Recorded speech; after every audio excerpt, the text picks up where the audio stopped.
నమస్కారం.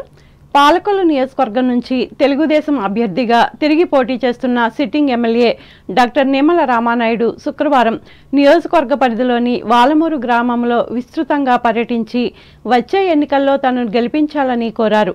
జరగనున్న ఎన్నికల్లో తమ కూటమి విజయం సాధించి చంద్రబాబు నాయుడు ముఖ్యమంత్రి అవ్వడం ఖాయమన్నారు.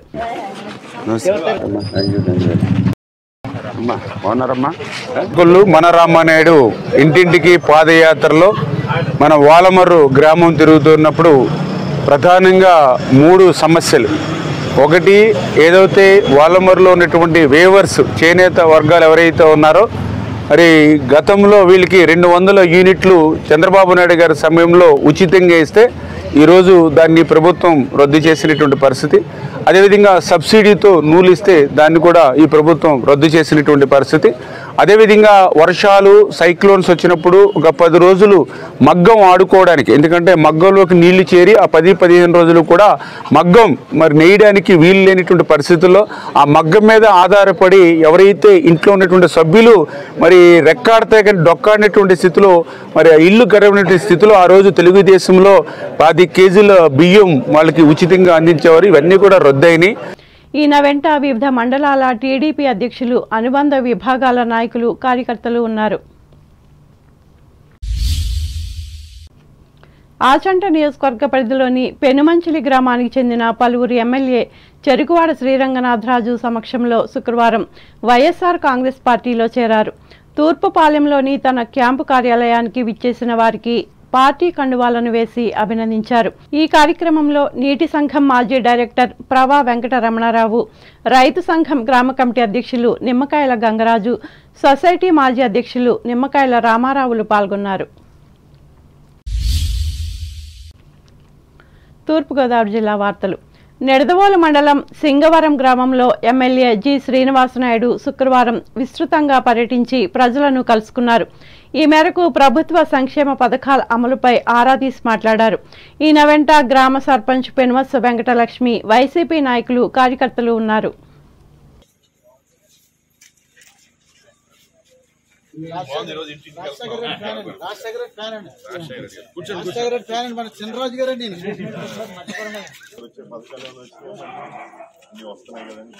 ఇంకేం చెప్పాలండి, నాకు అంత బాగున్నారు కదండి. ఎప్పుడు ఏ పని ఉన్నా చెప్పండి, మన చంద్ర గారికి, మన నాయకులకి చెప్తే నాకు. అంబేద్కర్ కోనసీమ జిల్లా వార్తలు. తెలుగుదేశం పార్టీ ఎంపీ అభ్యర్థిగా తనను ప్రకటించడంపై ఈ పార్టీ అమలాపురం పార్లమెంటు నియోజకవర్గ ఇన్ఛార్జ్ గంటి హరీష్ మాథుర్ ఆనందం వ్యక్తం చేశారు. ఈ మేరకు అమలాపురం క్యాంపు కార్యాలయంలో ఆయన శుక్రవారం మీడియాతో మాట్లాడారు. తన పుట్టినరోజు నాడే అధినేత నారా చంద్రబాబు నాయుడు ఈ విధంగా ప్రకటించడం పెద్ద కానుకగా భావిస్తున్నానని తెలిపారు. కోనసీమలో 7 అసెంబ్లీ నియోజకవర్గాలతో పాటు అమలాపురం పార్లమెంటు స్థానం కూడా అఖండ మెజారిటీతో గెలిచి అధినేతకు కానుకగా ఇస్తామని ప్రకటించారు. టీడీపీ, జనసేన, బీజేపీ నాయకుల సమన్వయం, ప్రజల మద్దతుతో డాక్టర్ బిఆర్ అంబేద్కర్ కోనసీమ జిల్లాలో తెలుగుదేశం జెండా తిరిగి ఎగురవేయడంతో పాటు జిల్లా పునర్వైభవానికి కృషి చేస్తానని భరోసా ఇచ్చారు. ఈ రోజున నారా చంద్రబాబు నాయుడు గారు అలాగే నారా లోకేష్ గారు ఇద్దరు ఈ రోజు నన్ను ఉమ్మడి అభ్యర్థిగా అమలాపురం పార్లమెంట్కి రేపు జరగబోయే ఎన్నికలుగా అభ్యర్థిగా ప్రకటించడం చాలా చాలా ఆనందంగా ఉంది. ఈరోజు మా చంద్రబాబు నాయుడు గారు నాకు ఒక అతిపెద్ద గిఫ్ట్ కూడా ఇవ్వడం జరిగింది. కానీ వాళ్ళకి నేను ఒకే విషయం తెలియజేయాలనుకున్నాను. మీరు ఈరోజు నాకు నా మీద ఏ నమ్మకంతో పెట్టుకుని ఈరోజు నాకు ఈ అభ్యర్థిగా నన్ను ప్రకటించడం వల్ల నేను ఖచ్చితంగా నమ్మకాన్ని నిలబెట్టుకుంటానని రేపు రాబోయే ఎన్నికల్లోని ఈ 7 నియోజకవర్గాలు అలాగే ఎంపీ స్థాయి కూడా ఖచ్చితంగా గెలిపించుకుని రేపు ఇక్కడ పోటీ చేయబోయే ఉమ్మడి అభ్యర్థులు అందరినీ కూడా గెలిపించుకుని ఖచ్చితంగా మీకు ఒక రిటర్న్ గిఫ్ట్ ఇస్తానని కూడా ఈ సందర్భంగా మీ అందరికీ తెలియజేస్తున్నాను. ఈ కోనసీమ ప్రజలకి కూడా అనేక సందర్భాల్లో కూడా నేను మాట్లాడడం జరిగింది. అనేక విషయాల్లోనూ కూడా వాళ్ళందరితో మాట్లాడడం జరిగింది. ప్రతి చోట నేను ఒకే విషయం నేను తెలియజేశాను. ఆనాడు మా నాన్నగారు జిఎంసి బాలయోగ్ గారు ఏ విధంగా మీ అందరితో కలిసి నడిచారో అదే విధంగా నేను కూడా మీ అందరితో కలిసి నడుస్తానని.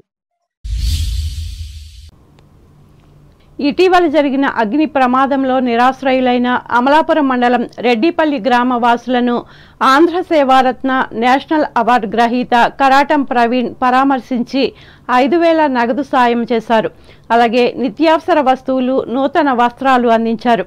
ఈ కార్యక్రమంలో గ్రామ సర్పంచ్ కరాటం ప్రసన్న, శ్రీ వెంకటేశ్వర డిగ్రీ కళాశాల secretary and correspondent K Narasimharao తదితరులు పాల్గొన్నారు. అలాగే ఈ బాధితులకు తాండవపల్లి సర్పంచ్ గంగుమళ్ళ యేసుబాబు బియ్యం, కూరగాయలు అందించారు. రావులపాలెంలో పోతంశెట్టి రామ్రెడ్డి పార్క్ వద్ద ఉన్న వెంకటేశ్వర స్వామి ఆలయంలో బ్రహ్మోత్సవాల సందర్భంగా శుక్రవారం హనుమత్ వాహనంపై స్వామివారిని గ్రామ పురవీధుల్లో భాజా భజంత్రీలు బాణాసంచా నడుమ ఊరేగించారు. ఈ సందర్భంగా భక్తులు పెద్ద సంఖ్యలో వచ్చి స్వామివారిని దర్శించుకున్నారు. ఈ కార్యక్రమంలో గ్రామ పుర ప్రముఖులు, ఆలయ కమిటీ సభ్యులు, గోవిందమాలదారులు, భక్తులు పాల్గొన్నారు.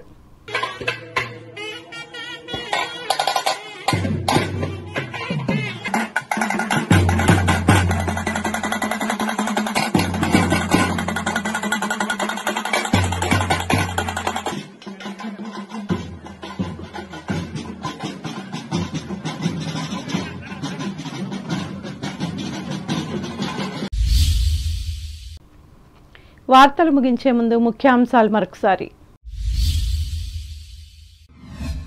ఎలక్షన్ అధికారుల అనుమతులు లేకుండా రాజకీయ పార్టీలు సభలు, సమావేశాలు పెట్టవద్దు.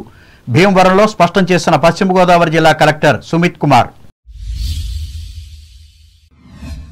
రాజధానిగా అభివృద్ధి చేస్తామన్న విశాఖపట్నాన్ని మాదక ద్రవ్యాల కేంద్రంగా మార్చిన నేతలు. భీమవరంలో ఆరోపించిన తెలుగుదేశం జిల్లా అధ్యక్షురాలు సీతారామలక్ష్మి. భీమవరం మావుళ్లమ్మ అమ్మవారిని దర్శించుకుని ఎన్నికల ప్రచారం ఆరంభించిన వైసీపీ అభ్యర్థి ఎమ్మెల్యే శ్రీనివాస్. తణుకులో ఘనంగా అంతర్జాతీయ జల దినోత్సవం, నీటిని పరిరక్షిస్తామని ప్రతినబూనిన వేల్పూరు గ్రామ రైతులు. తణుకులో ఆరంభమైన సిఐటియు రాజకీయ శిక్షణా తరగతులు, పాల్గొన్న ముఖ్య కార్యకర్తలు. ఆచంట నియోజకవర్గం పెనుమంచులలో వైసీపీలో చేరిన ఇతర పార్టీల కార్యకర్తలు అభినందించిన ఎమ్మెల్యే చెరుకువాడ. సింగవరం గ్రామంలో గడప గడపకు పర్యటించిన నిడదవోలు ఎమ్మెల్యే శ్రీనివాసనాయుడు సంక్షేమ పథకాల అమలుపై ఆరా. అమలాపురం లోక్సభ తెలుగుదేశం అభ్యర్థిగా నియమితులైన హరీష్ మాథుర్ హర్షం ప్రకటించిన అభిమానులు. ఈ వార్తలు ఇంతటితో సమాప్తం. నమస్కారం.